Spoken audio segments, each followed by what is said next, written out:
Hello. Excuse me, bro. So I'm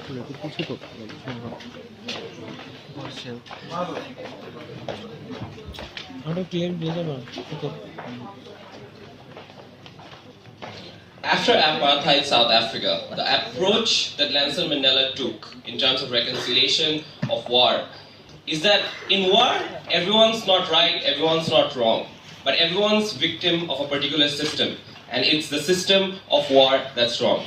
And in the system of war, everyone is wronged in one way or the other. And it's the onus and responsibility of the communities to recognize their own wrongdoings. And not only recognize that, emphasize that over all else. And what we're going to show to you, that just recognition is not enough, but emphasis of their own wrongdoing has to be something that they do. First, principal reasons as to why this has to be done.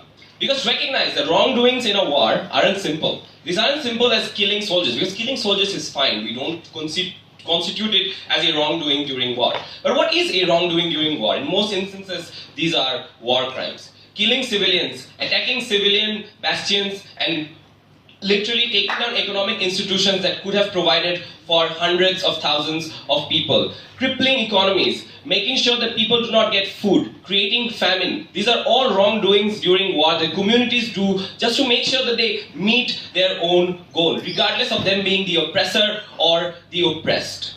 Here's the distinction. When you do a wrongdoing, and you've caused that wrongdoing for your own benefit, and you literally reap the benefits out of it in a post-conflict society, your principal responsibility to recognize that cause. Why is it that you have to do it through an history curriculum though?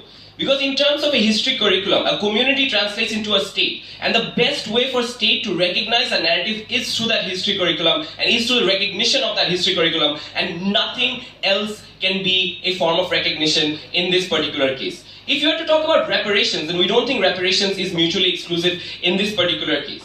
But more importantly, since we're talking about a lot of oppressors, I'm going to talk about both the perspectives. One of oppressors and one who are not oppressors. We think there are also wars in which both sides are equally guilty of that war. In terms of oppressors, we think this is particularly important because we have seen for hundreds of years Britain not recognizing colonialism.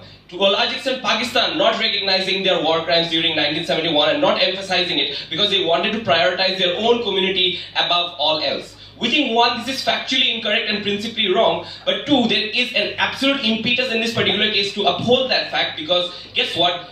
Generations after generations is actively benefiting off of these wars and of the fact that you have colonized certain places and you have subjugated a particular community for so long. That was particularly easy. But what about the places that are particularly oppressed? Why should they also recognize it? Because of the simple reason that they crossed a line during war. In war, there are certain lines that you do not cross even if your end goal is freeing yourself out of oppression. We understand that in certain cases, places like Palestine or Kashmir might be under oppression. But that does not mean that you take down innocent civilians in the name of creating an end goal for yourself. In that particular instance, we think even if you're oppressed, you are still guilty, and that guilt needs to be recognized and emphasized above recognizing your own heroes of war. Before I move on, yeah.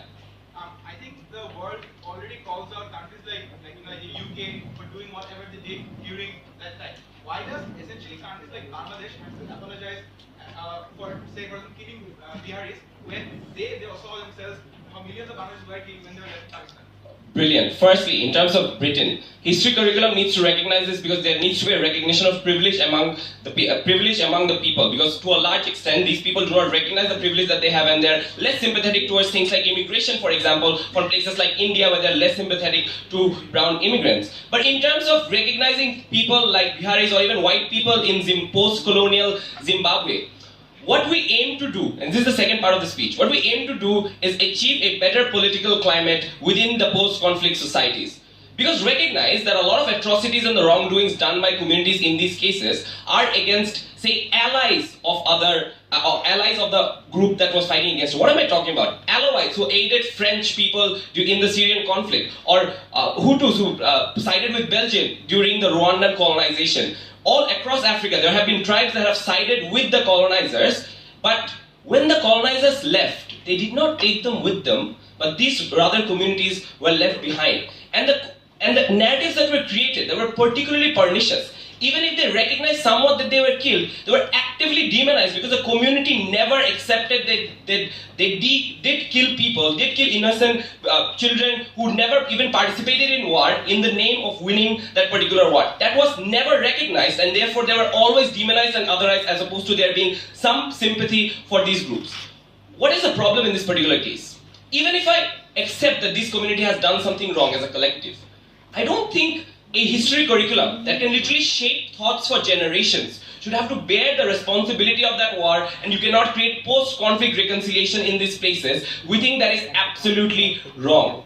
But furthermore, are we forgetting that a lot of war history post-conflict curriculum are absolutely hijacked by leaders such as Robert Mugabe to consolidate power in their own regard, by painting only themselves as the hero, painting themselves as the victim, showing that the white farmers are the ones who caused our poverty, and clinging on to power by saying, I cannot necessarily be condemned for this, but rather everyone else has to be condemned. The other has to be condemned. I have to be put in power because I was the rebel soldier who freed you from this oppression. No recognition of the fact that these rebel soldiers or rebel leaders actually wronged other communities and continue to use them as a scapegoat for their future political gains. This has a lot of impacts. One, democratic. You actively erodes the democratic institutions of these places by consolidating power in one hand. So even if, like, worst case scenario, like there is some problem created due to recognition, we at least create some accountability for these leaders. We think that's on net good for the democratic process. But secondly, when it's not within your community but outside, so for example other countries, you have to recognize that a lot of post-conflict societies are side to side. They are neighbors. They can actually benefit a large extent from things like free trade, no tariffs, etc. But the reason that never happen is because they keep on demonizing each other and absolutely no recognition of each other's fault. In a world where you do recognize this fault, we believe on net at least the hostility decreases and opens up doors for diplomatic negotiations. Sudan and South Sudan could have actually done a lot, could have actually gained a lot from economic ties created through diplomatic ways, in which they could have freed South Sudan out of the economic poverty that escalated into conflict again. Different places in Africa could have done a lot by creating a free trade region in African Union. But one of the main reasons they do not do so is because there is no recognition of history. They keep demonizing each other. It's better to move on from war and have a better post-conflict society. And that's what we stand from Opening Government. Extremely proud to propose.